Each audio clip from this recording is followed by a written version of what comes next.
desejo estar, ó bendito Salvador, mais perto da tua cruz. Quero estar, ó Salvador, mais perto da tua cruz. Eu desejo estar, Senhor, a seguir-te sempre eu me decidi, constrangido pelo amor.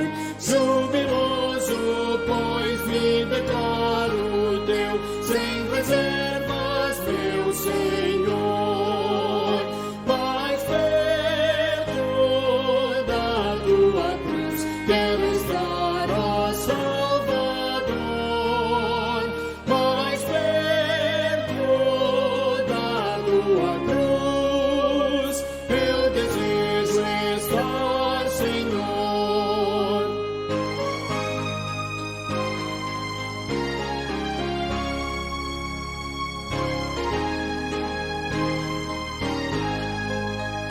Que prazer sem par, que delícia é aos teus santos pés viajar, e com viva fé e profundo amor com meu Salvador falar. Mais perto da tua cruz, quero estar, ó Salvador, mais perto da tua cruz. Eu desejo estar, Senhor. Amém.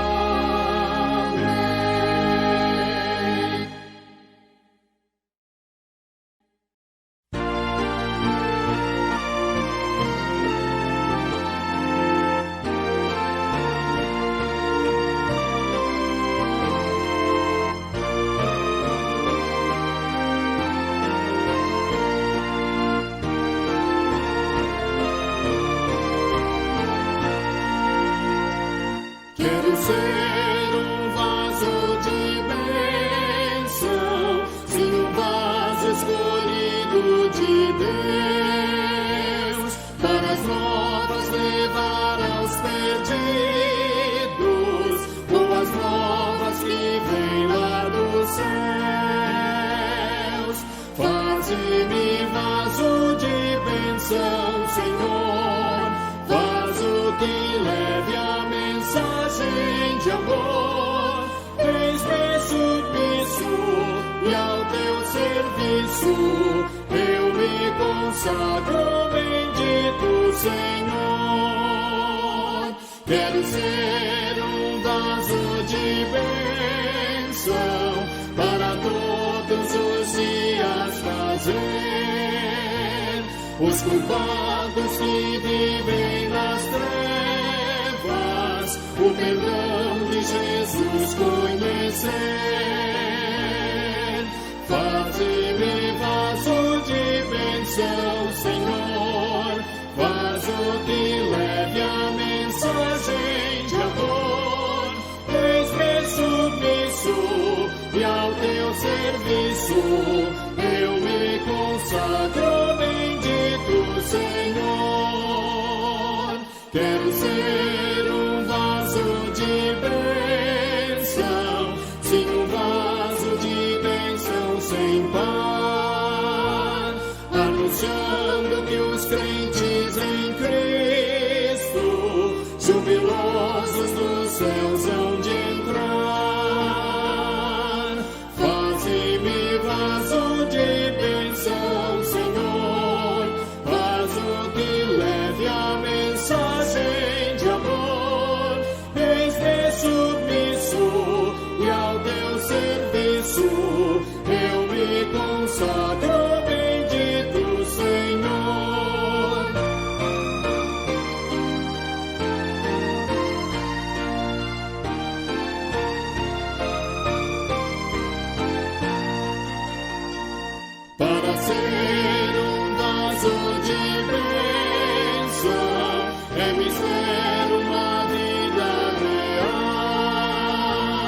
uma vida de fé e pureza, revestida de amor divino. Faze-me vaso de bênção, Senhor, vaso que leve a mensagem de amor, desde submisso e ao teu serviço, eu me consagro, bendito Senhor. Amém.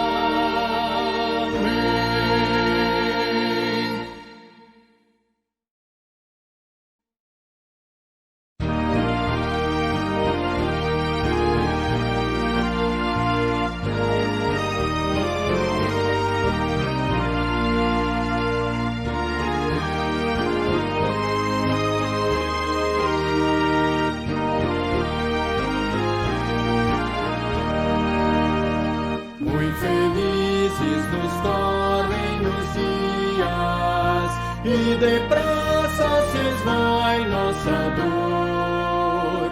São benditas as sãs alegrias, quando reina no lar doce amor. Os caminhos pisamos juncados, sim, juncados de ramos em flor. Surgem bênçãos de todos os lados, quando reina no lar doce amor. Saboroso é o pão que fruímos, se o fruímos de nosso labor. Sim, contentes em tudo sorrimos, quando reina no lar doce amor. Os pais crentes aos filhos afirmam as verdades da lei do Senhor, e com obras o ensino confirmam, quando reina no lar doce amor.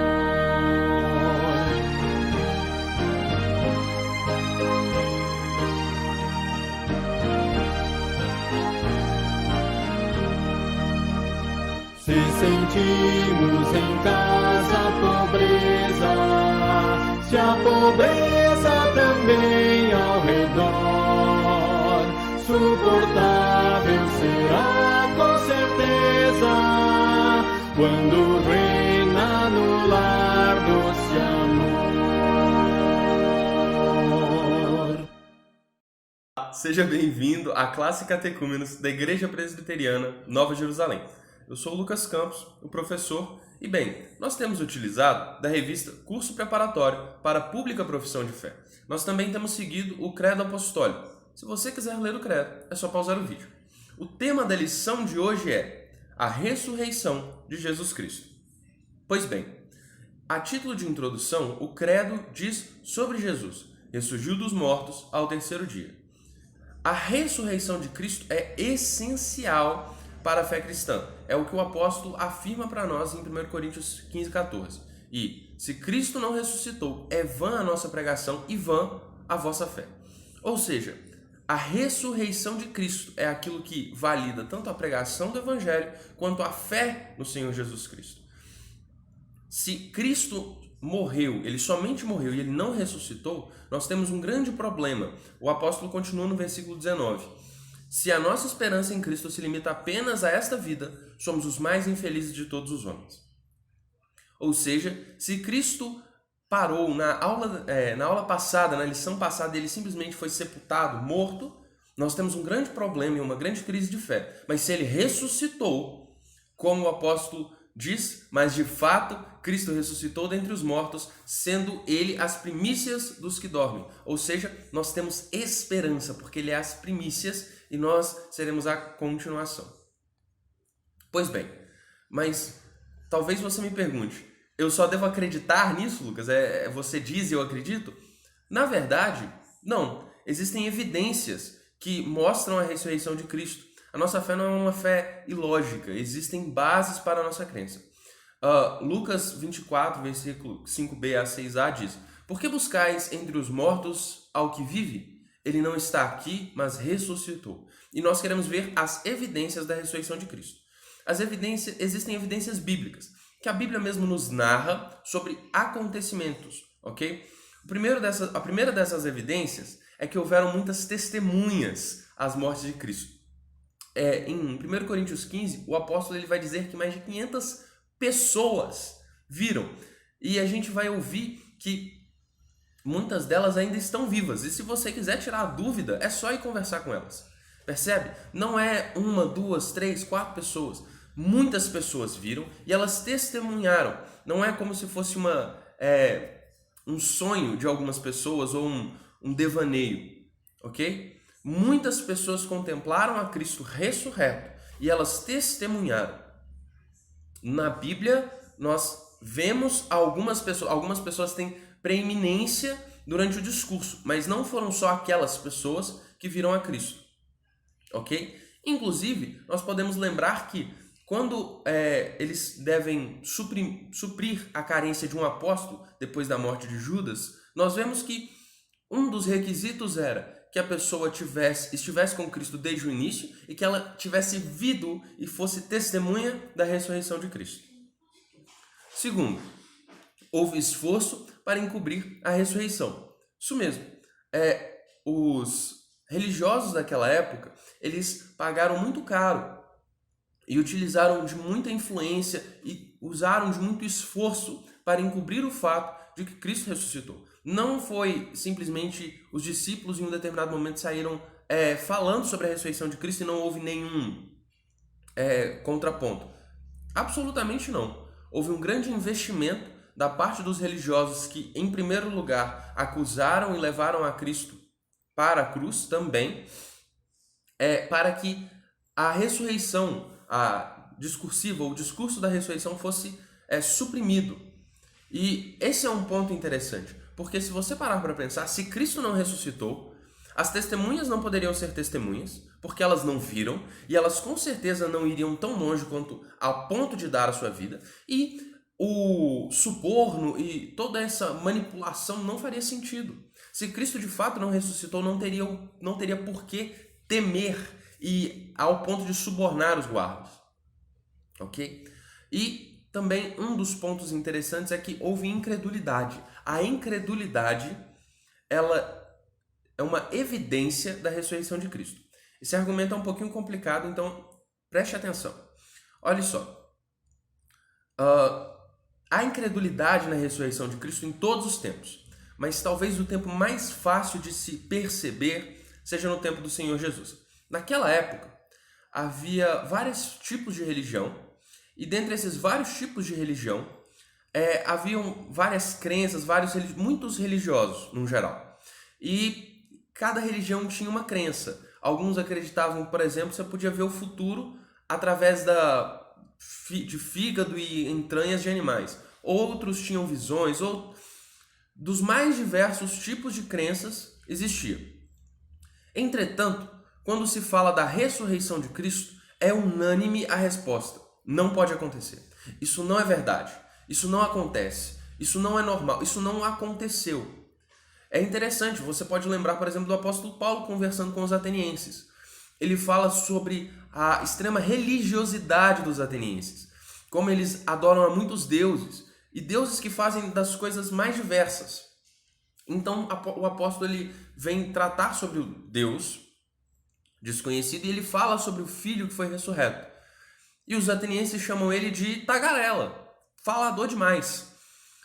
É interessante porque o próprio apóstolo, ele usa um contra-argumento muito interessante. Ele diz assim, mas por que vocês acham tão absurdo? Por que ninguém consegue acreditar que o Deus que criou o universo e deu a vida a todos os homens em primeiro lugar, não pode restaurar a vida?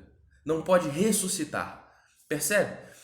Era provável e possível que algumas pessoas acreditassem que Cristo ressuscitou e não quisessem dar a sua vida ou entregar a sua vida a Cristo. Mas isso não acontece. Por quê? Porque existe uma opressão que assola o homem natural para que ele não creia na ressurreição de Cristo. E o que isso mostra?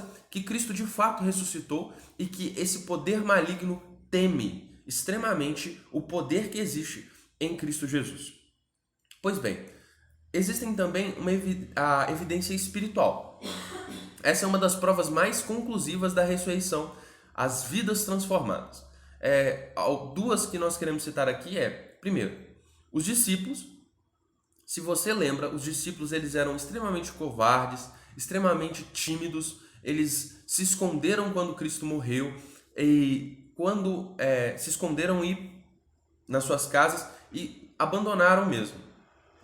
Mas é interessante que quando o Espírito desce, quando eles veem o Cristo ressurreto e o Espírito Santo desce sobre eles, eles se tornam homens corajosos e com muita disposição, testemunhas de muito vigor, que estão dispostos a dar a sua vida pela proclamação do Evangelho. Pense só, aqueles homens tímidos e covardes que se esconderam quando Cristo morreu, subitamente eles mudam completamente de mentalidade e começam com muita coragem, com muita disposição a proclamar a despeito do perigo que sofriam por causa disso.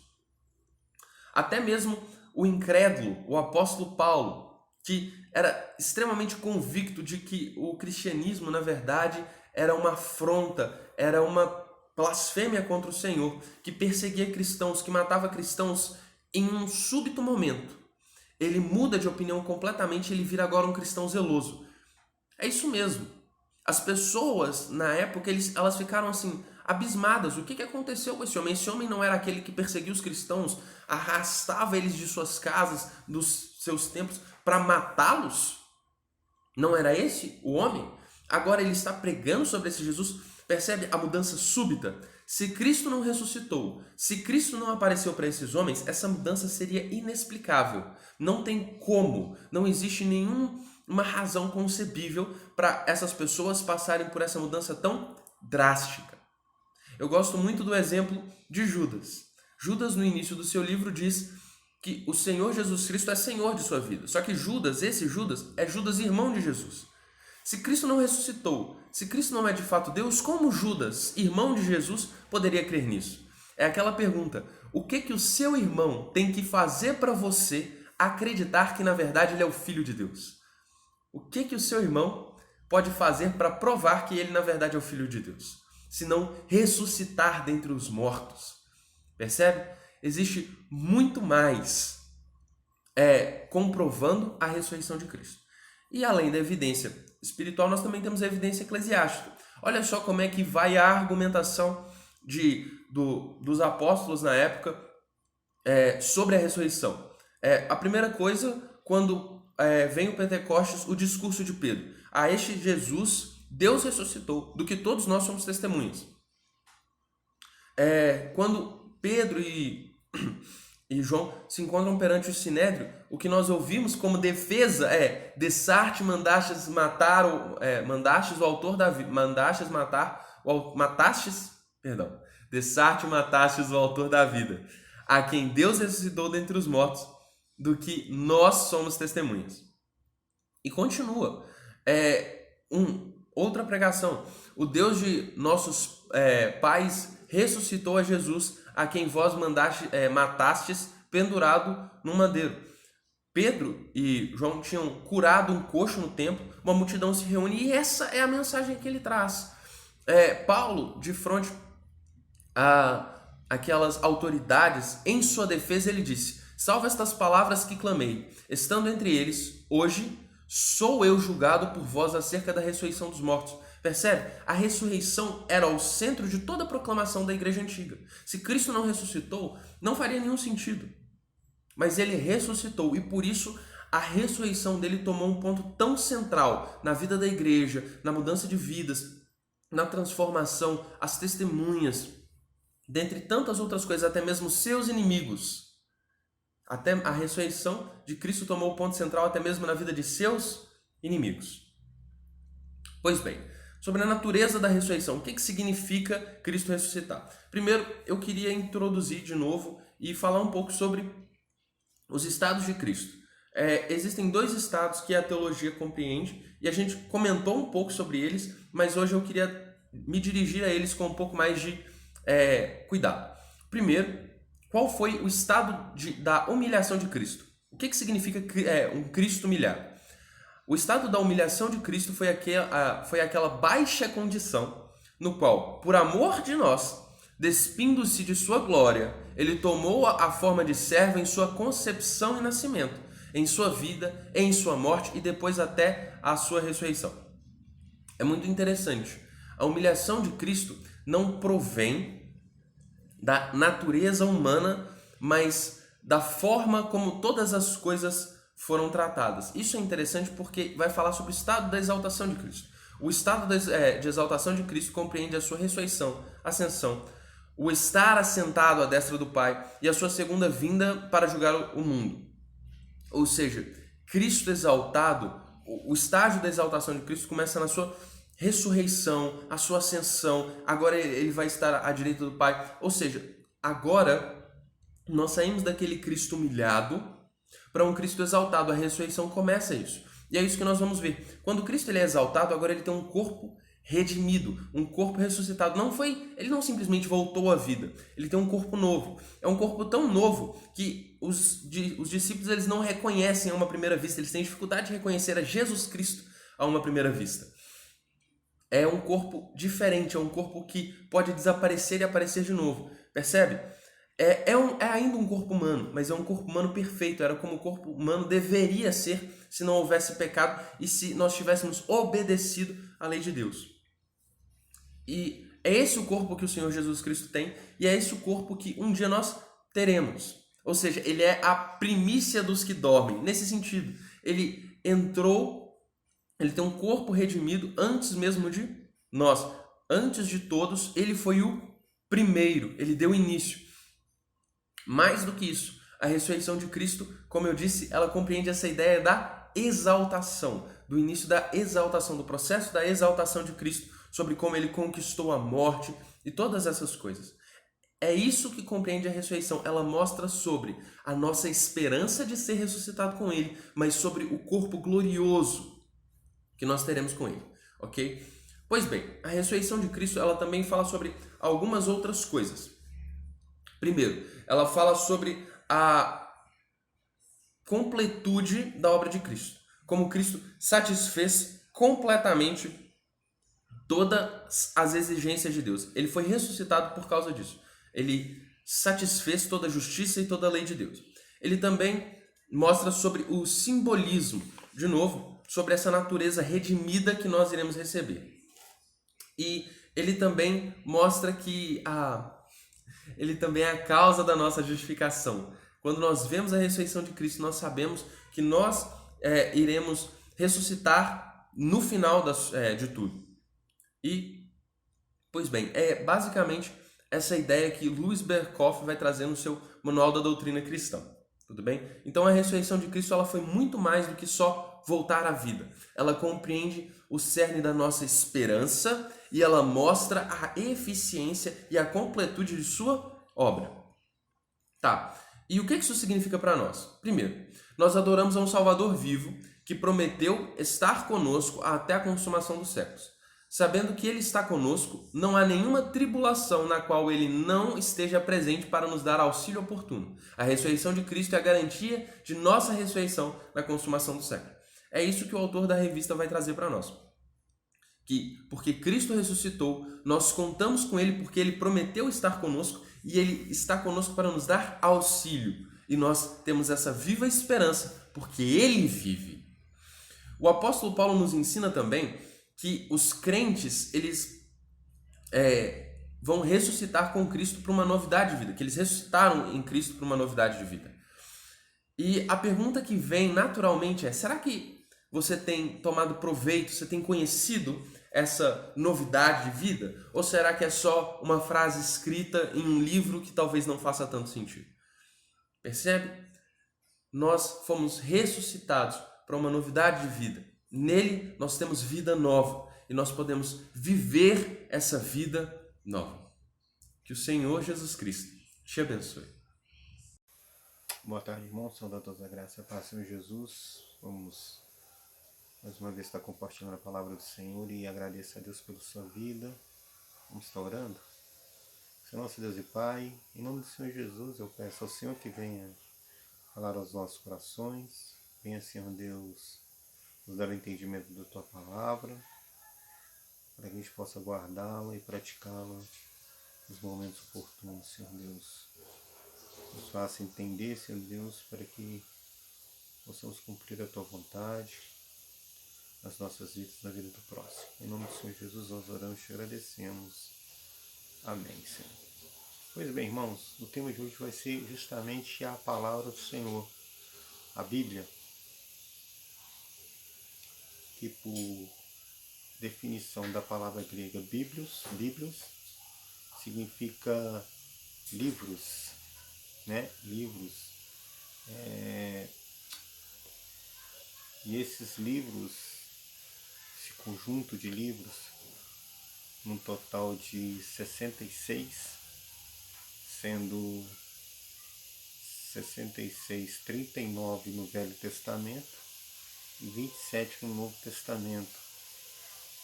Foi escrito num período de 1500 anos por 40 autores diferentes. Isso é uma definição, mais uma questão mais de informação mesmo. O que nós vamos falar a respeito da Bíblia, eu quero falar a respeito da Bíblia como a palavra de Deus nos seguintes termos. Primeiramente, qual a finalidade da palavra de Deus? Vamos lá, nós vamos pegar um texto bíblico e nós vamos caminhar lendo os textos. Primeiro nós vamos pegar Timóteo 3,16. Timóteo, 1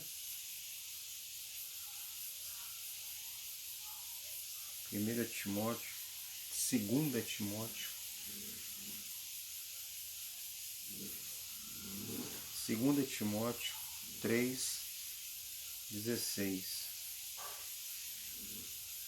Diz assim: toda a escritura é inspirada por Deus e útil para o ensino, para a repreensão, para a correção e para a educação na justiça.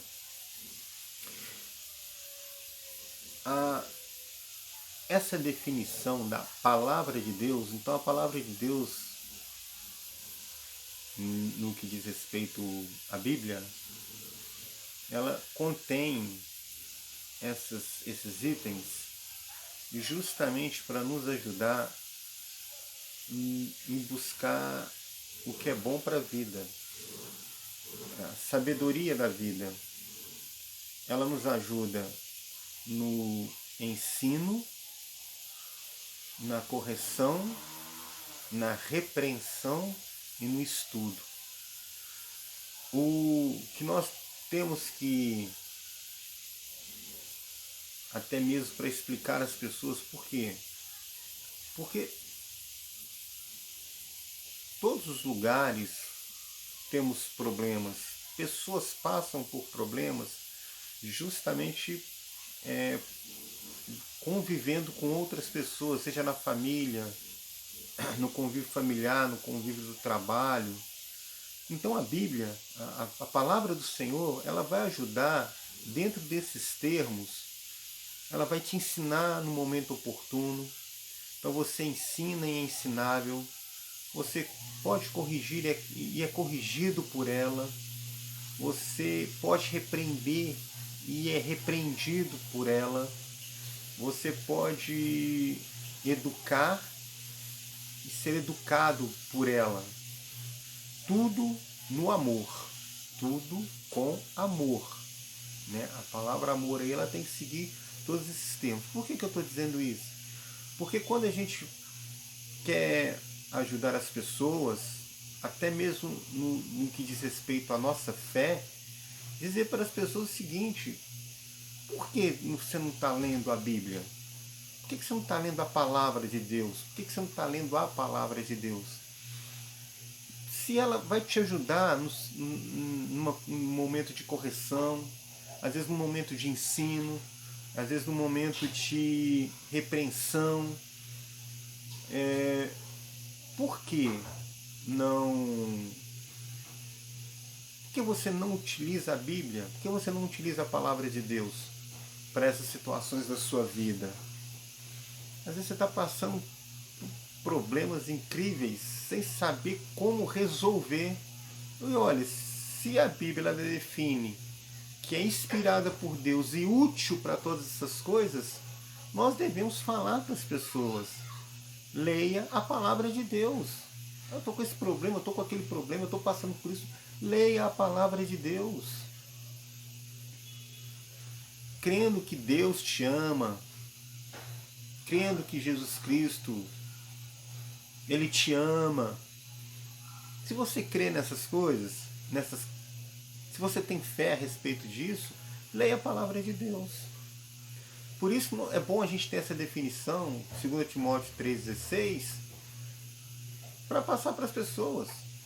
Você encontra com as pessoas, elas têm os problemas, então a gente passa para elas. Olha, a palavra de Deus, ela foi escrita justamente para te ajudar a resolver os problemas, a te dar uma orientação, a te dar uma direção conforme a vontade do Senhor Jesus, conforme a vontade de Deus em Cristo, porque Jesus é Deus.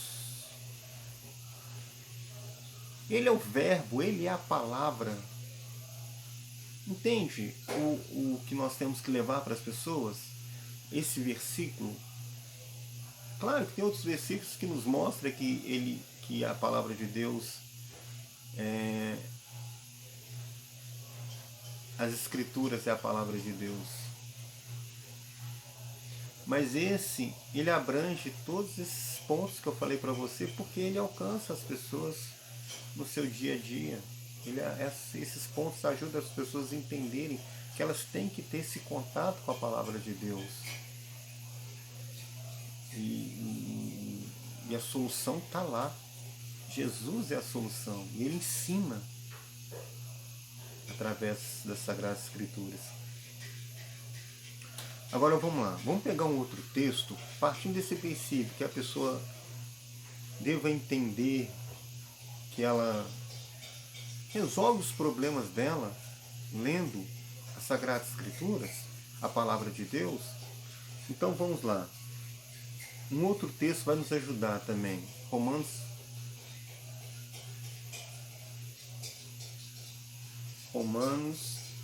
15.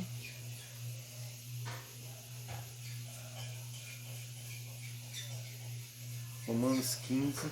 Eu vou ler o Romanos 15, 4 e 5, para a gente observar um detalhe. As Sagradas Escrituras, ela é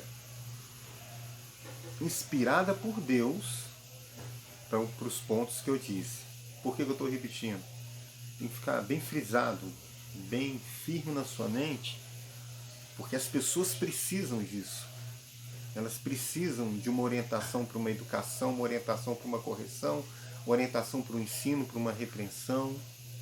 Elas precisam ser orientadas para isso, para elas buscarem um caminho para seguir. Em Romanos, fala a respeito da palavra ensino também. Romanos 15, 4. Pois tudo quanto outrora ou no passado foi escrito para o nosso ensino, foi escrito a fim de que pela paciência e pela consolação das Escrituras tenhamos esperança. É o que as pessoas querem, meus amados irmãos. É esperança.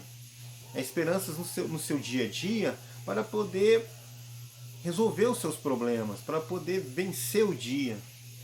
E aqui continua dizendo o seguinte, no versículo 5. Ora, o Deus da paciência, que ele relata com relação às Escrituras, e da consolação, que também reflete as Escrituras, vos conceda o mesmo sentir de uns para com os outros.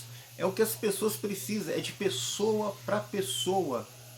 Os problemas, filho, mãe, pai, esposa, esposo, patrão, empregado, pessoas no geral, uns para com os outros, segundo Cristo Jesus. Aí é que está. As Sagradas Escrituras, elas servem para o seu ensino, correção, repreensão e educação. Diz aqui, mas segundo Cristo Jesus. Por quê que eu estou dizendo isso? Preste atenção. É porque a Bíblia, ela foi vários livros escritos. E se você pegar alguns textos no Velho Testamento, porque o Velho Testamento também Deus usou pessoas, mas as pessoas foram ensinadas, corrigidas, repreendidas e educadas no seu tempo. Por exemplo, se você pegar uma passagem, Finéias, por exemplo, lembra de Finéias? Ele aquela parte em que o povo de Deus, eles se relacionaram com as moabitas, me parece, com um povo pagão, e Deus se irou porque eles tinham se ajuntado com eles e estavam servindo a outros deuses. Aí Finéias correu na tenda de um dos homens de Israel, e lá ele estava com uma mulher pagã, moabita, me parece, e ele fincou a lança tanto no rapaz quanto na mulher, matou os dois, e aquilo aplacou a ira de Deus. Meu amado, você não vai sair colocando lança em ninguém, você não vai sair rebentando os outros com lança, você não vai enfincar as lanças nos outros, porque Jesus diz, se ele está dizendo para amar o seu inimigo, você vai meter lança em quem?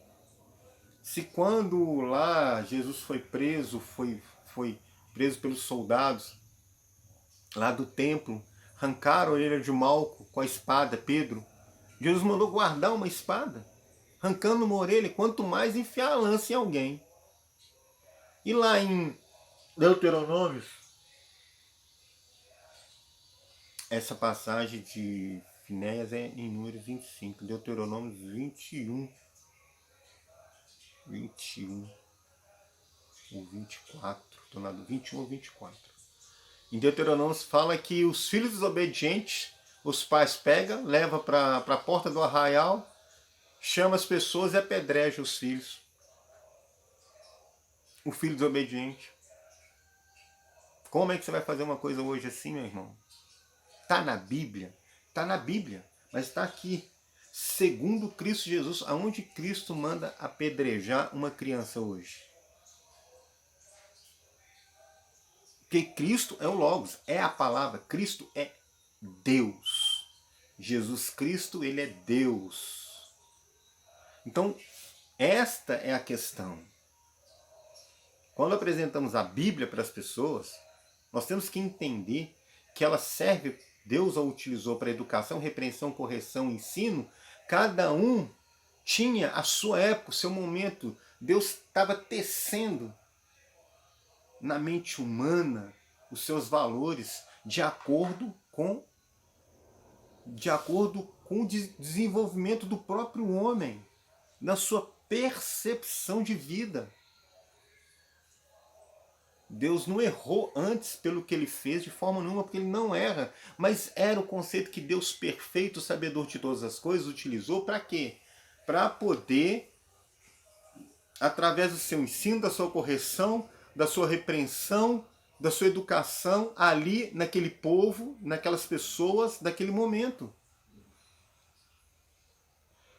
Agora, em Cristo Jesus, quando nós pegamos agora a Bíblia, nós temos que entender que as Sagradas Escrituras, elas têm que estar de acordo com Jesus. Como é que eu vou apedrejar meu filho se ele me desobedecer? Ele pode estar na pior situação, que eu tenho que amá-lo até o fim. Se eu pegar um cara com outra mulher, como é que eu vou meter uma lança nele lá? Eu tenho que ir lá explicar, mostrar para ele. Em Hebreus, abre em Hebreus 8,13. Porque o contexto de Hebreus era essa questão mesmo. O autor de Hebreus estava falando que as pessoas queriam voltar para os rudimentos anteriores. Hebreus 8. Agora, se a gente já for no 13, porque o contexto do versículo do capítulo 8 é sobre a nova e a velha aliança. E ele diz aqui no versículo 13, quando ele diz nova, no caso aliança, torna antiquada a primeira. Ora, aquilo que se torna antiquado e envelhecido está prestes a desaparecer. O que nós entendemos? Se temos os ensinos, e temos que olhar os ensinos no outrora, conforme Cristo, conforme Jesus, a palavra, o próprio Deus que habitou entre nós.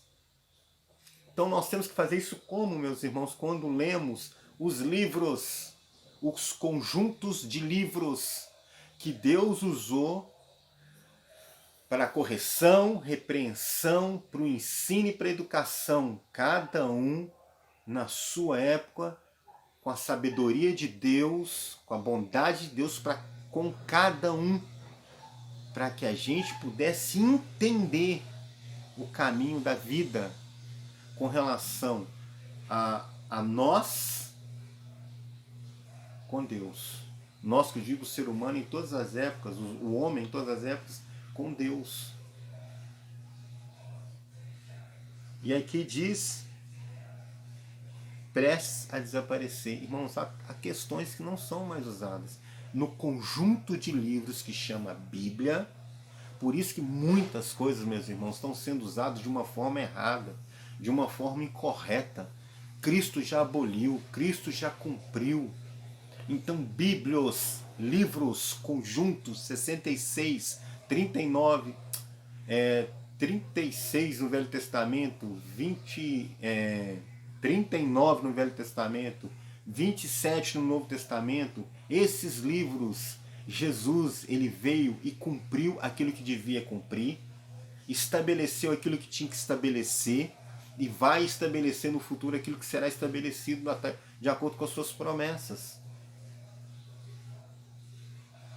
Por isso, quando falamos, vamos ler a Bíblia, tem muita gente pegando o conjunto de livros Bíblia e dizendo que é a palavra de Deus e usando questões hoje que Jesus já aboliu, Jesus já cumpriu, afirmando que é a palavra de Deus, porque está na Bíblia, porque está no conjunto dos livros. Mas temos que ler tudo, nós temos que ver Cristo. Cristo, ele é a palavra, ele é o Logos. Em Cristo, vamos um texto, vai lá, Colossenses. Vamos, Colossenses. Capítulo 2. Vamos ver o que Colossenses fala. Capítulo 2, versículo 2. Para que o coração deles seja confortado e vinculado juntamente a amor, e eles tenham toda a riqueza da forte convicção do entendimento para compreenderem plenamente o mistério de Deus, Cristo, em quem todos os tesouros da sabedoria e do conhecimento estão ocultos. Está tudo em Cristo. Jesus é tudo. Jesus é Deus, é a palavra dele. Olha interessante, Colossenses 2,9, vamos lá. Porquanto nele, Jesus, habita corporalmente toda a plenitude da divindade, toda. Não é Moisés, mas Jesus, não é Josué, mas Jesus, não é mais Abraão, mas Jesus, não é alguém completando Jesus, é Jesus e só Jesus. É o único, é o caminho, ele é o único. É Jesus. Estão querendo acrescentar, porque eles pegam nos conjuntos de livro, Bíblios, conjunto de livros, e começam a pegar coisas que Jesus já aboliu, Jesus já cumpriu. Não tem como eu querer amar meu inimigo e começar a ler lá que eu tenho que quebrar os dentes dos meus inimigos, eu tenho que humilhar os meus inimigos. Se Jesus fala que eu tenho que amar os meus inimigos. Tem uma outra passagem, João 10,9. Vamos João 10,9.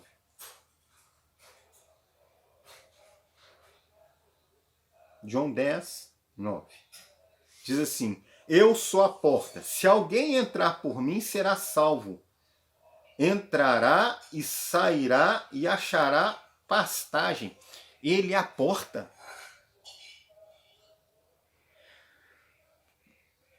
Ele é a porta, não é Moisés a porta, não é Abraão a porta, não é Paulo a porta, não é João a porta, não é Pedro a porta é Cristo. É Cristo. Eles falaram assim, não posso deixar de falar aquilo que vi e ouvi. De quem eles viram e ouviram, Pedro e João? De Cristo. Então tudo estava baseado em João entra por essa porta, Pedro entra por essa porta, Paulo entra por essa porta. Tem que entrar, todos têm que entrar por essa porta para definir os passos da sabedoria para o bem da vida.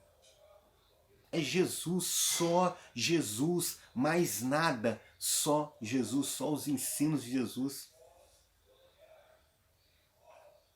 A Bíblia, conjunto de livros, nós temos que ter sabedoria para poder pegar esse conjunto de livros e não abrir e achar que está lá no Velho Testamento, nós temos que fazer hoje no Novo Testamento, hoje, agora, nos nossos dias. Não é. Tem que passar por essa porta, tem que passar por Cristo.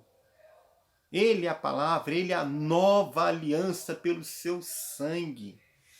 Irmãos, as Sagradas Escrituras, elas têm que ser lidas mediante a visão de Cristo.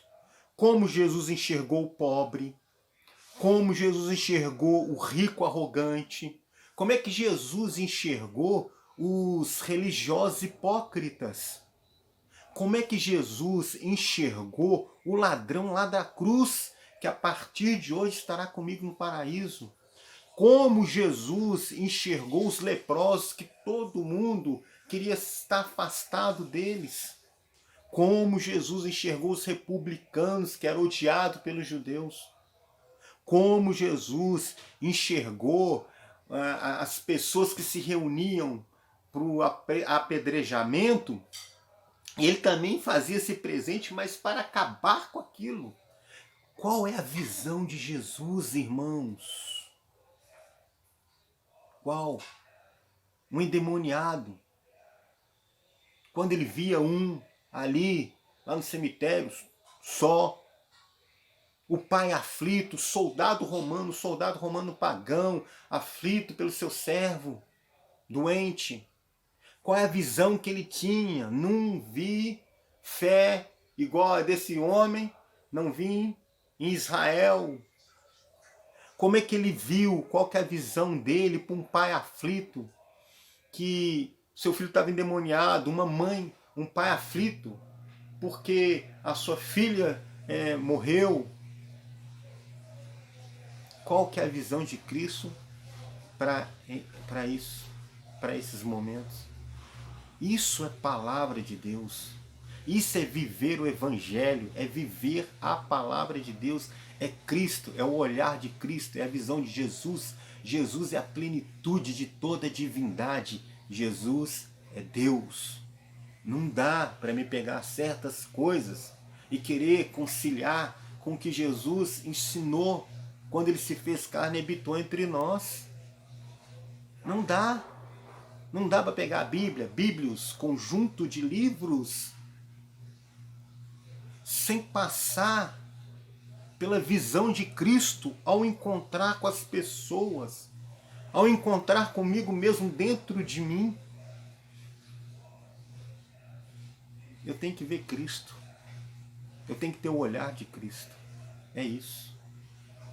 É essa questão que eu estou dizendo a respeito da Bíblia, dos livros, conjunto de livros que Deus utilizou, irmãos, para educação, útil para educação, repreensão, ensino e correção. Todos nós entramos nessa linha de Deus para o nosso bem. E só para terminar, fale para as pessoas, por que você não está lendo as Sagradas Escrituras? Por que você não busca lá a solução? Porque a solução é Cristo, está lá escrito. E não é magia não, é decisão. Ele vai nos mostrar as decisões que você deve tomar para resolver os seus problemas. Não é isenção de problemas, mas paz para ter pelo menos a direção a qual devemos tomar. Fale para as pessoas, irmãos. Você lê as Sagradas Escrituras? Você lê os Evangelhos? Você lê os ensinos de Cristo? Porque Ele está te ensinando lá. Que Deus possa nos abençoar e que a gente possa entender que Jesus é a palavra de Deus. Jesus é Deus. Jesus é o Logos. Ele é a palavra. Ele é a porta.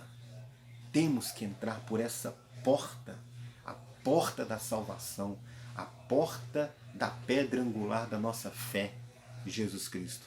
Que Deus nos abençoe e que possamos entender claramente a Deus para buscar, claramente a palavra de Deus para buscar o que é bom para a vida, ter sabedoria no nosso único, suficiente Salvador, o Senhor Jesus Cristo. Amém. Deus abençoe. Fiquem na paz. Olá, muito bom dia. Cumprimento a todos com a graça e a paz do nosso Senhor Jesus. Como vocês estão? Tá muito frio aí? Aqui tá muito frio. Espero ver vocês em breve. Hoje nós iremos estudar a nossa lição de número 8.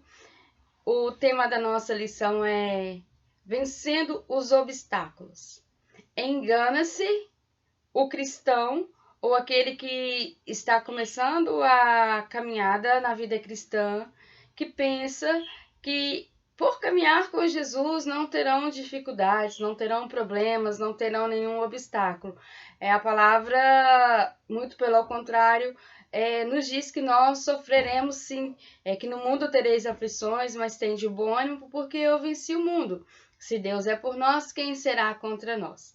E no livro de Tiago, Tiago 1, do verso 2 ao verso 4, nos diz assim: Meus irmãos, tende por motivo de grande alegria o passardes por várias provações, sabendo que a provação da vossa fé, uma vez confirmada, produz perseverança. Ora, a perseverança deve ter ação completa, para que sejais perfeitos e íntegros, e nada deficientes. Quando nós passamos por uma prova, o nome diz prova, então nós temos aí uma provação, Deus nos dá armas para sermos aprovados. Então nós precisamos, ser aprovados por Deus. E nós vencemos as dificuldades com fé no Senhor. Jesus nos deu várias promessas de salvação, vida eterna, de estar conosco todos os dias, mas Ele não nos isentou das dificuldades. E nós temos um personagem na Bíblia, um homem que, mesmo tendo uma grande promessa do Senhor, ele passou por 4 barreiras. Quando nós passamos pelas dificuldades, 2 coisas que nós precisamos ter certeza. Que Deus ele nos promete auxílio nas horas difíceis e Ele também nos promete vitória sobre as tentações. E este homem que nós vamos usar hoje como exemplo, o nome dele é Josué, vocês já conhecem. No capítulo 1, no verso 6 de Josué, diz assim a palavra do Senhor: Sê forte e corajoso, porque tu farás este povo herdar a terra que sob juramento prometi dar a seus pais. Então, o Senhor chamou Josué para uma grande batalha. E nessa grande batalha, nós vamos ver que Josué, ele passou por 4 grandes barreiras. A primeira barreira que Josué sofreu está registrada no capítulo 1, dos versos 1 ao verso 9, que são as barreiras naturais. Nós podemos aí usar um pouquinho da geografia e tentarmos imaginar quando Josué foi atravessar com o seu povo, levando a Arca da Aliança. Aquele rio estava cheio, o Rio Jordão estava cheio e aos olhos humanos ele não conseguia passar. Mas aí lá no verso 5 nós podemos ver que Josué chama o povo à santificação e quando eles vão atravessar, eles atravessam levando a arca da aliança com todo o povo e com os pés enxutos. Então ele sofreu aí a primeira barreira que nós chamamos de barreiras naturais. Na nossa vida, no dia a dia, nós temos como um bom exemplo essas barreiras naturais, é quando nós vamos ter vontade de ir para a faculdade, de fazer uma faculdade. Antes de nós irmos para a faculdade, nós precisamos prestar o vestibular. Então, nós precisamos nos preparar. Foi o que Josué chamou o seu povo lá no verso 5. Ele chamou o povo para se santificar. A segunda barreira que Josué sofreu foram as barreiras humanas. Está registrado em Josué, no capítulo 6, do verso 15 ao verso 20. Essas barreiras humanas foram aquelas muralhas. Lembra que após Josué atravessar o Rio Jordão, eles encontraram lá na cidade de Jericó aquelas grandes muralhas. E aí então eles deram 7 voltas e no final do 7º dia aquelas muralhas vieram ao chão. Essas barreiras são chamadas barreiras humanas porque elas foram construídas por mãos humanas.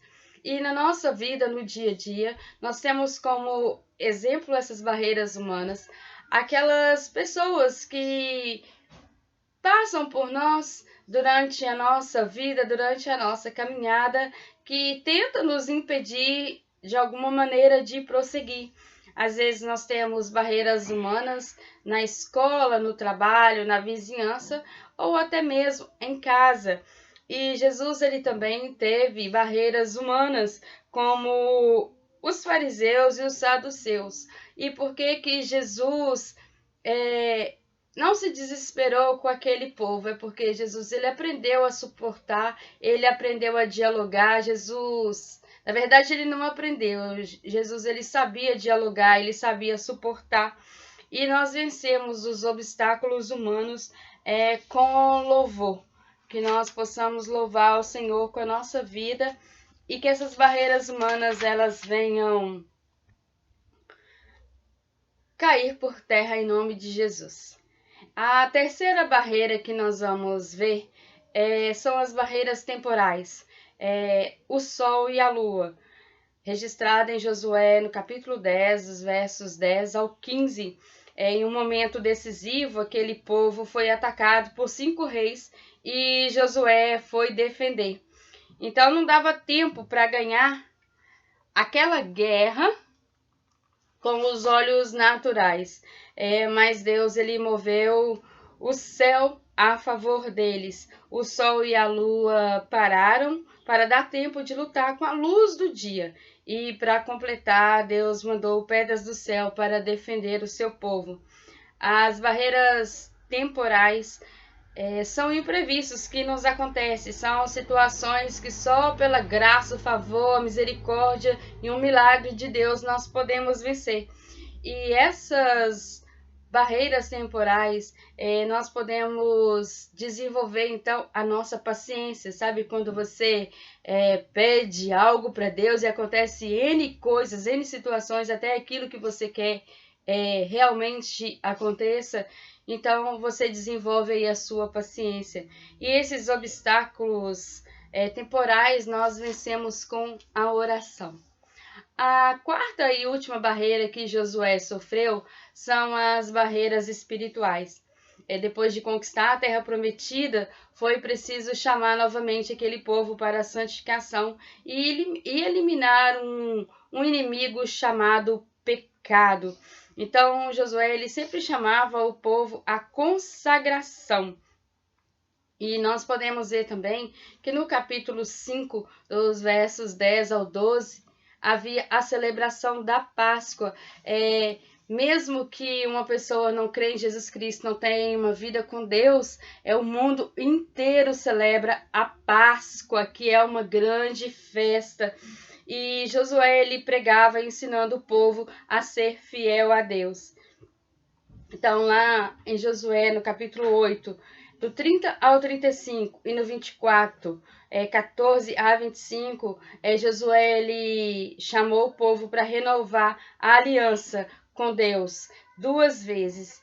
Então nós sabemos que o pior inimigo de uma igreja e o pior inimigo de um homem de Deus é o pecado. E Josué 24:15, Josué diz assim para eles: olha, não sei a quem vocês vão servir, eu acho que vocês deveriam escolher hoje, porque eu e minha casa serviremos ao Senhor.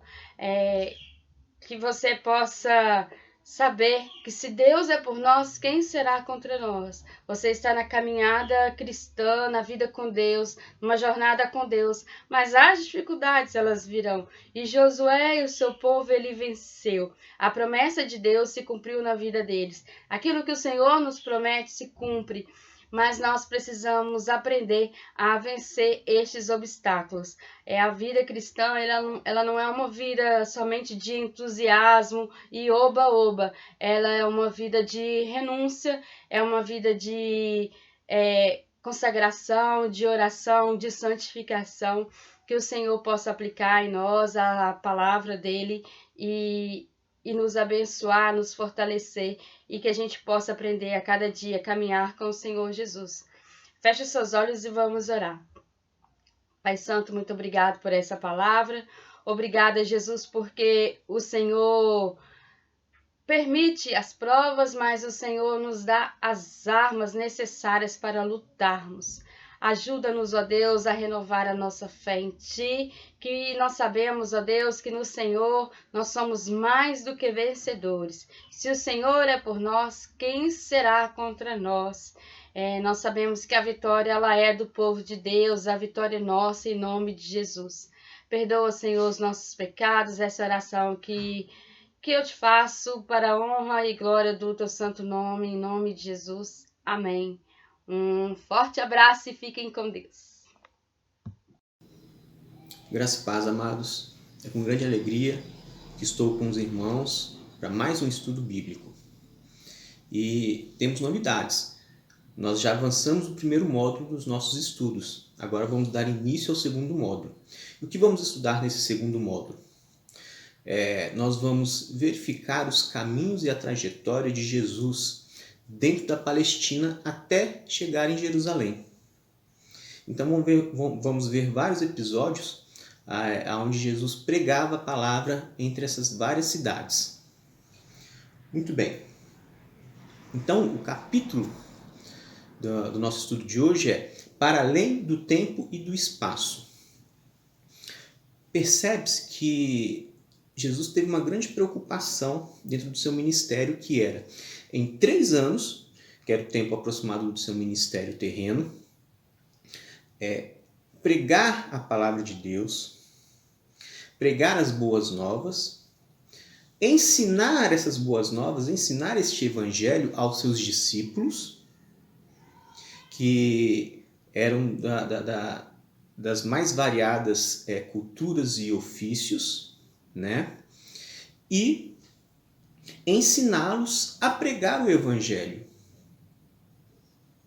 além de falar o porquê de pregar o evangelho. Nós vamos perceber que no início os discípulos de Cristo, eles não entendiam muito o propósito final do evangelho. Então eles tiveram algumas dificuldades, assim como nós também temos as nossas dificuldades em pregar o evangelho, em pregar as boas novas. Então vamos identificar várias situações que vai contribuir para que possamos estar pregando o evangelho. Muito bem. Uma das principais características da missão de Cristo era que Cristo ele observava, entendia a necessidade do próximo. Ele ia caminhando, cumprindo a sua missão, pregando o evangelho, pregando as boas novas, mas ele entendia qual que era a necessidade do próximo, ou seja, ele cuidava do próximo. Ele cuidava dos necessitados. Ele alimentava eles espiritualmente, ele cuidava fisicamente também. E às vezes os discípulos não entendiam muito bem isso. E a gente percebe a dificuldade que os discípulos tinham de entender isso, porque Jesus ele tinha 3 anos para ensinar o evangelho para esses discípulos, ensinar eles como pregar e o porquê pregar. E eles seriam, após a morte e a ressurreição de Cristo, as pessoas escolhidas como pilares para a propagação do Evangelho. O Evangelho estava ali iniciando na Palestina. E após a morte e a ressurreição de Cristo, ele ia ser espalhado pelo mundo. Ásia, Europa, África, os continentes conhecidos. Posteriormente, com a descoberta do continente americano e do australiano, ele também foi levado a esses continentes. Mas ali Jesus estava fazendo os pilares, né, que eram seus discípulos, juntamente aí com o apóstolo Paulo também, que iriam propagar o evangelho, pregar o evangelho, realizar as missões, né, de levar o evangelho a todos os lugares do planeta. Mas vamos ver o primeiro ponto de hoje. Esteve onde era necessário. Jesus, contrariando às vezes os seus discípulos, ele estava onde era necessário. Às vezes os discípulos não queriam estar ali. Não queriam que Jesus passasse por este ou por aquele caminho. Mas Jesus, ele estava aonde era necessário. Vamos ver lá em Lucas capítulo 8, o verso 26 diz assim: Então rumaram para a terra dos Gerazenos, fronteira da Galileia. Vamos entender primeiro como que era a Palestina, para a gente entender os caminhos de Jesus. Ao norte, lá no topo, estava a região da Galileia. Aí nós tínhamos o Mar da Galileia, certo? E aí uma faixa maior de terra, até chegar lá no sul, né, era a Judéia. E nós tínhamos então lá no sul da Palestina, Belém e Jerusalém, que eram as grandes metrópoles, né? E é onde era o destino final de Jesus, porque Jesus ia chegar em Jerusalém, ser recebido como rei, ser preso, julgado, condenado e depois crucificado. Então Jesus passaria ali essa faixa de terra de norte a sul. Só que a gente vai perceber que ele estava lá na fronteira da Galileia, na terra dos Gerazenos. A terra dos Gerazenos fica um pouco a leste, fazendo fronteira com a Galileia através do mar da Galileia. E ali não era uma rota ideal para chegar a Jerusalém. Mas Jesus estava ali evangelizando a Galileia, então ele resolveu, né, por algum motivo que os discípulos não entendiam por quê, passar lá em Gerasa e em Gadara, né, a terra dos Gerazenos e dos Gadarenos, que é uma região que chamava Decápolis. Aí o verso 27 fala assim: Logo ao desembarcar, veio da cidade ao seu encontro um homem possesso de demônios. Então vamos entender uma coisa. Primeiro, Jesus estava num barco ali no Mar da Galileia, certo? Então começou a ter uma grande tempestade. Aí os discípulos já começaram a reclamar. Não tem uma tempestade muito grande, está muito forte, vamos embora antes que ela piore e tal. E Jesus tranquilo, sereno, lá no barco, né? E aí a tempestade foi tão grande que os discípulos começaram a ficar com medo, né? Eles já aparentemente não queriam ir lá para a terra dos Gerazenos, né? Para Gerasa e nem para Gadara. Mas, e ainda com aquela tempestade, né? Aí que eles não queriam mesmo, eles queriam voltar logo para Galileia lá e ficar lá em terra firme, tranquilinho. Mas Jesus, né, com toda a sua sabedoria, foi lá, ensinou para os discípulos que às vezes o nosso missão de evangelizar, nós vamos passar por tempestades. E às vezes tempestades fortíssimas. E vamos desanimar, mas temos que ter a confiança que Cristo está no controle de todas as coisas. E Jesus, exatamente naquele momento onde tudo parecia que ele não precisava de ir lá para Gerasa, poderia voltar para a Galileia, não, ele continuou a sua missão. E aí ele encontrou um homem possesso de demônios. Aí verificamos que existem várias libertações, né? Jesus liberta várias pessoas que estão possessas de demônios. Só que essa possessão tem uma característica, ela é tanto quanto inusitada. aquele homem não estava possesso de 1, 2 ou 3 demônios. Ele tinha uma legião.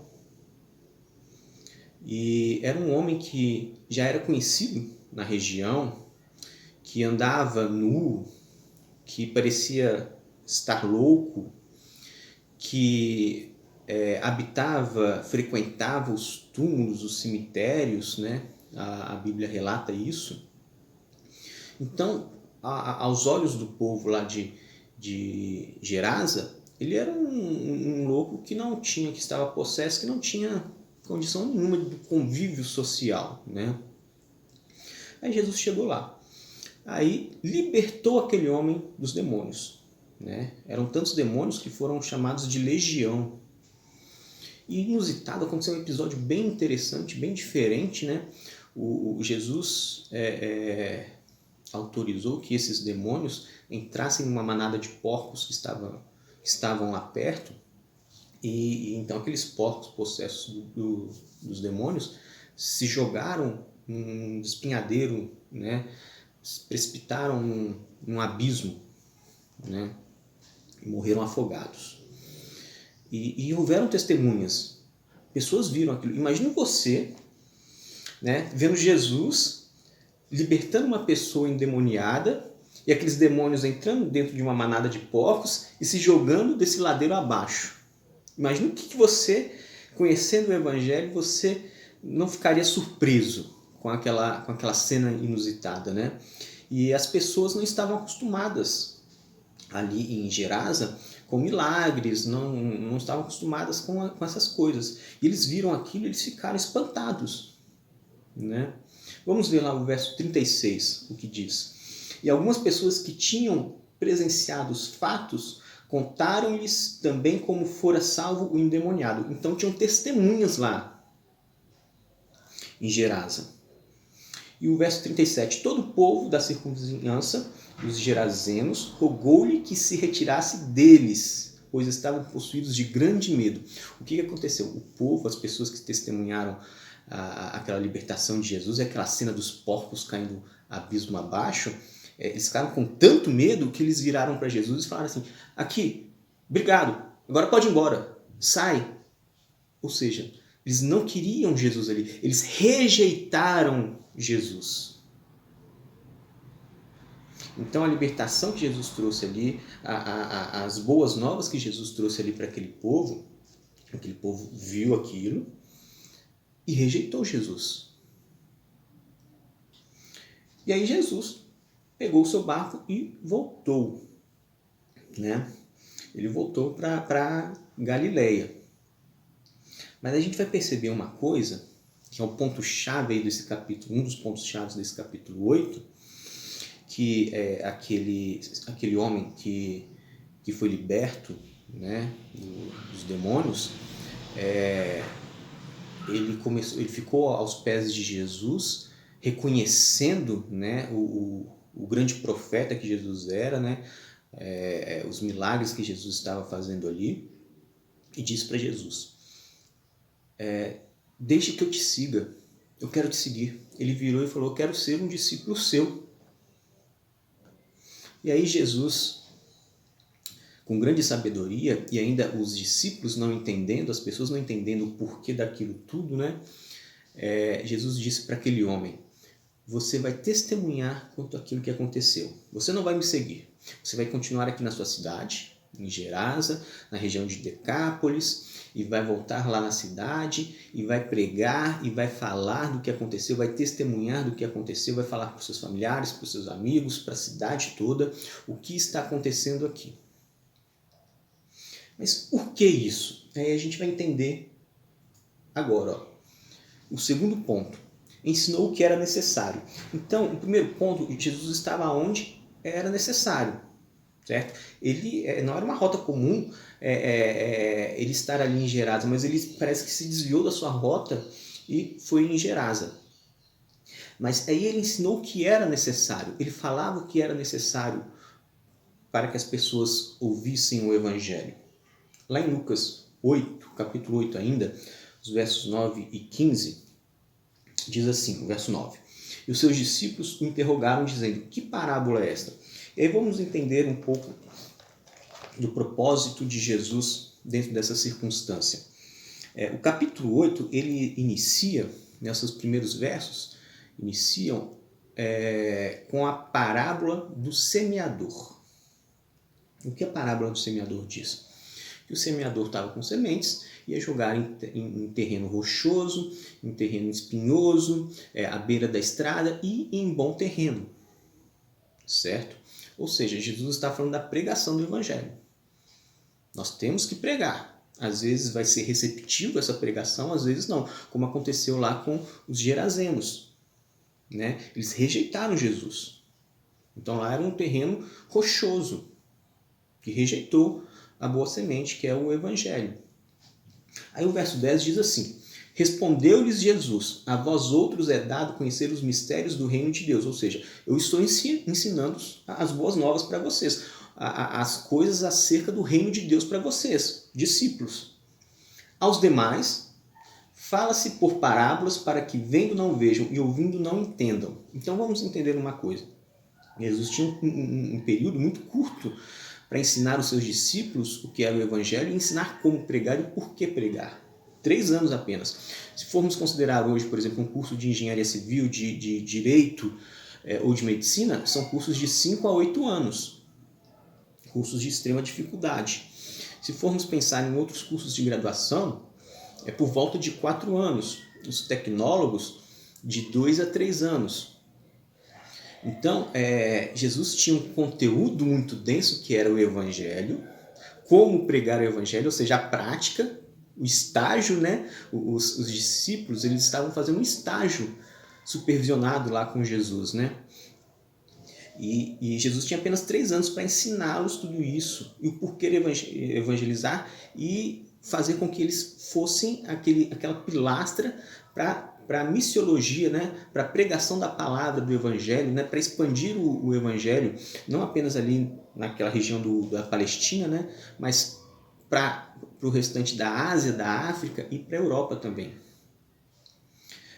Então Jesus usou técnicas de ensino, né? Que era muito usada lá entre os judeus, que era a parábola. O que é a parábola? Parábolas são histórias que demonstram atividades práticas para a vida da gente.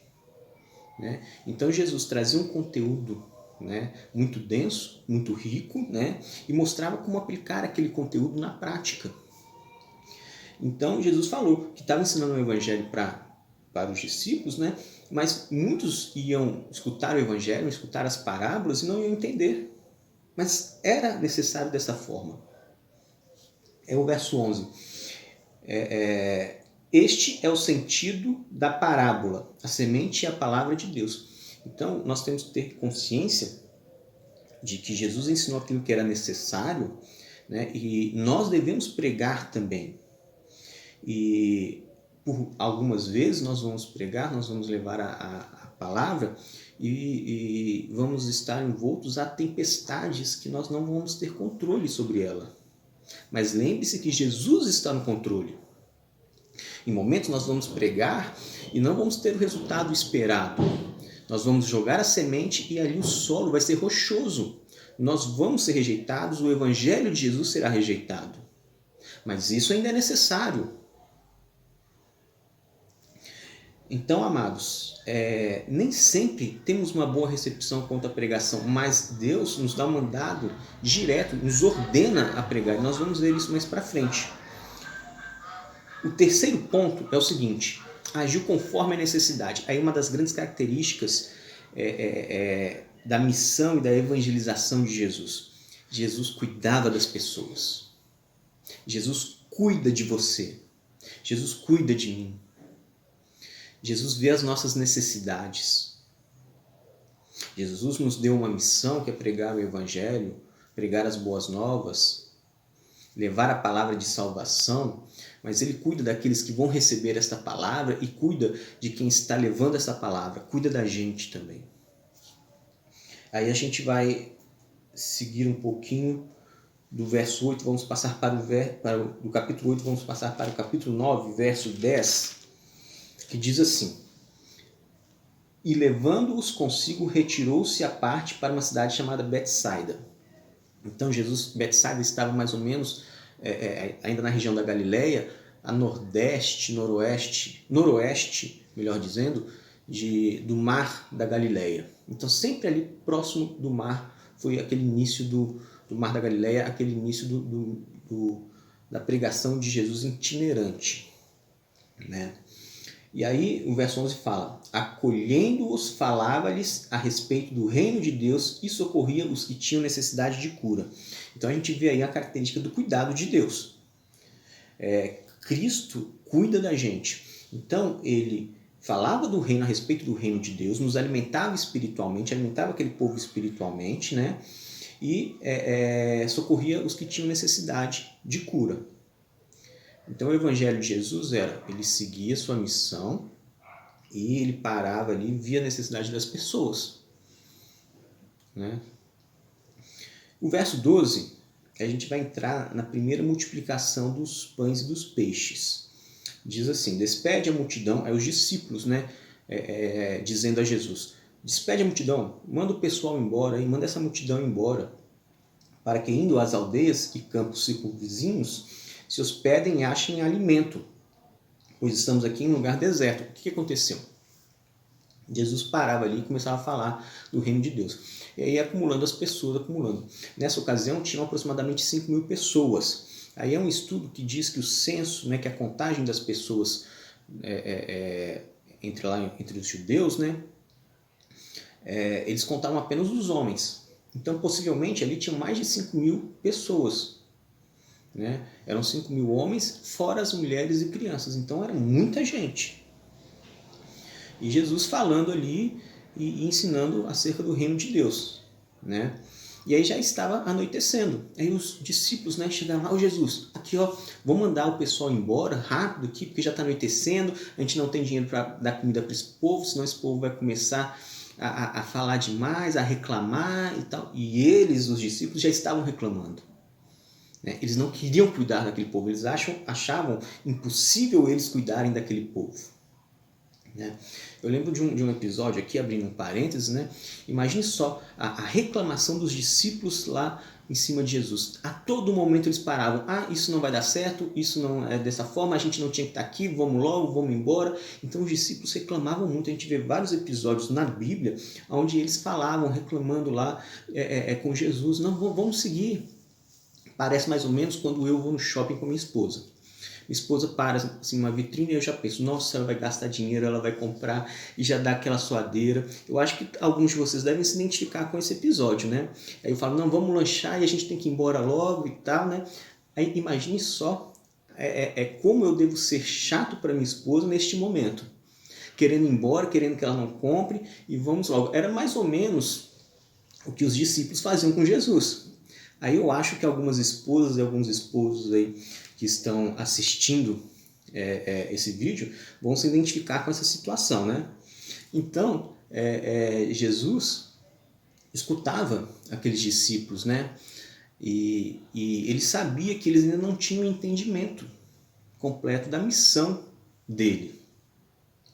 E aí no verso 3 diz assim: não temos mais que 5 pães e 2 peixes, salvo se nós mesmos formos comprar comida para todo este povo. Imagine você, e aí os jovens fazem muito isso, né?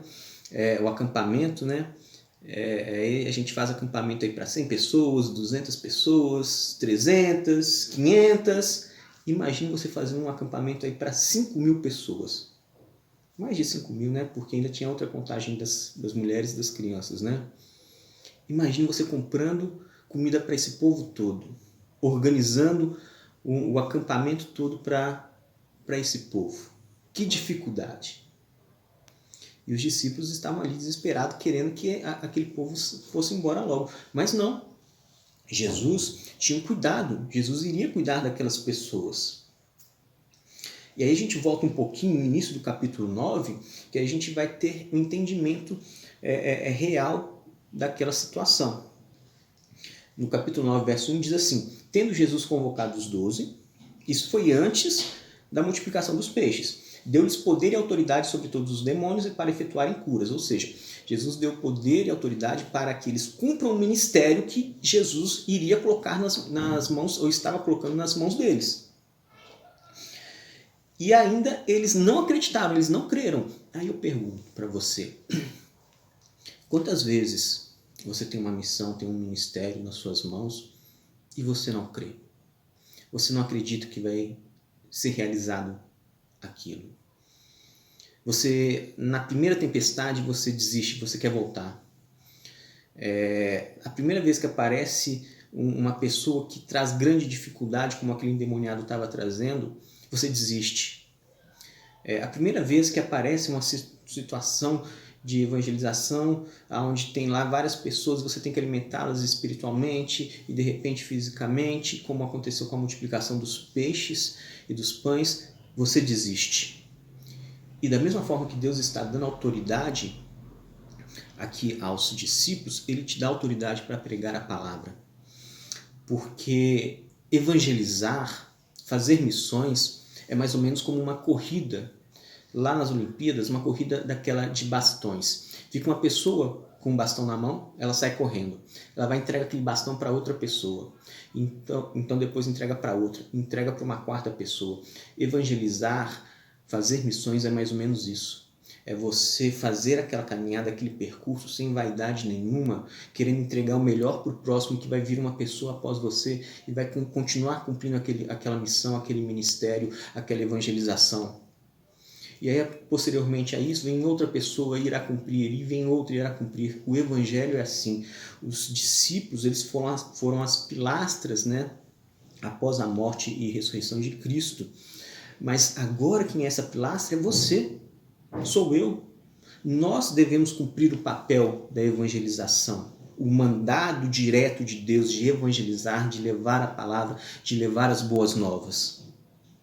E o verso 2, olhem só, também os enviou a pregar o reino de Deus e a curar os enfermos. Então, isso é um mandado direto de Deus aos discípulos e é um mandado direto de Deus a nós, igreja. Quantas vezes nós olhamos para aquela pessoa, é impossível aquela pessoa converter, é impossível aquela pessoa, aquela região, aquele lugar, eles aceitarem o evangelho. É impossível. Às vezes nós achamos que todo lugar é Gerasa, é Gadara. Mas não cabe a você decidir aonde é Gerasa, onde é Galileia, onde é Jerusalém. Cabe a você fazer aquilo que Cristo fez, levar a boa semente, como estava lá na parábola. Amados, Jesus não deixou que a distância e as dificuldades, a falta de tempo e de recursos, o impedissem de suprir a necessidade do povo e mostrar o verdadeiro amor. Sabe qual que é o verdadeiro amor, amados? O verdadeiro amor é cuidar das pessoas, não importa as circunstâncias. Devido à pandemia, estamos longe uns dos outros, mas Deus nos deu recursos eletrônicos para que possamos levar a palavra de Deus.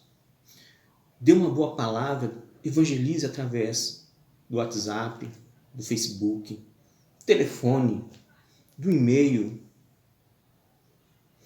do YouTube.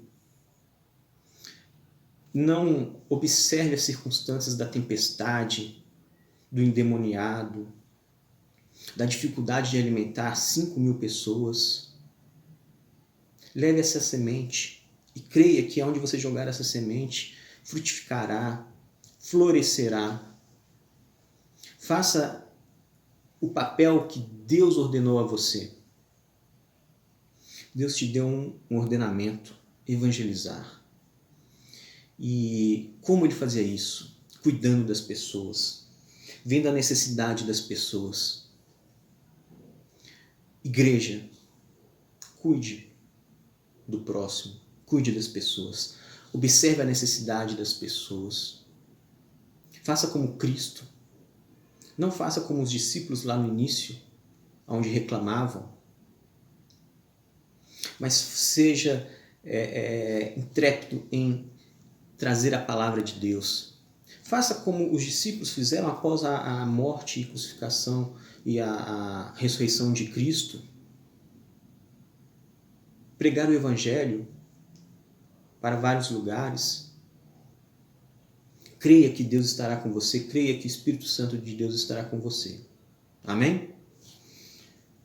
Vamos ter então uma palavra de oração neste momento. Senhor Deus, grandioso Pai, nós louvamos e engrandecemos a Ti, Deus. Estamos firmes e reconhecemos que o Senhor nos deu um mandamento direto, o mandado de evangelizar, de pregar a Tua palavra, de levar as boas novas.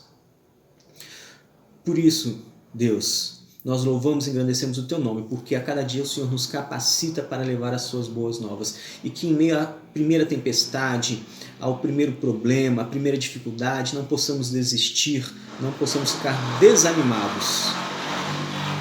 Mas que possamos então, Deus, estar confiantes e crer que a cada dia cumpriremos o mandado do Senhor de evangelizar e de levar as boas novas.